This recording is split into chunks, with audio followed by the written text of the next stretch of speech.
ప్రేమైన మా పరలోక తండ్రి, యేసుక్రీస్తు ప్రభు పరిశుద్ధ నామమును బట్టి మీ సన్నిధికి వస్తున్నాం నాయన. ఈ ఉదయకాలన ప్రత్యేకంగా మేము స్తుతిస్తున్నా, గణపరుస్తున్నాను ప్రభువా. మీ మహాకృపను బట్టి గత దినమంతా కూడా నన్ను కాపాడారయ్యా. మీకు వందనాలు తండ్రి, స్తుతులు ప్రభా, స్తోత్రం తండ్రి. మీ పాదాల ఎదుట ఉన్నానంటే కేవలం మీ కృప తండ్రి. మీ సన్నిధిలో ఉన్నానంటే కేవలం మీ కృప దైవ, మీ దయనైనా.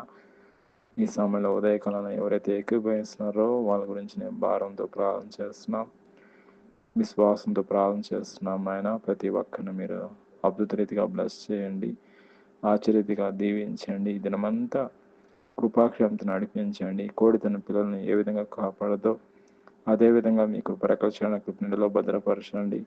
ప్రతి ఒక్కరిని దీవించండి, పరిపూర్ణమైన ఆరోగ్యం దయచేయండి, ఆర్థికంగా అన్ని విషయంలో ఆదుకోండి, కృప చూపించండి, గొప్ప కార్యం చేయమని ప్రభువైన యేసుక్రీస్తు నామమున ప్రార్థన చేస్తున్నాం తండ్రి. ఆమేన్.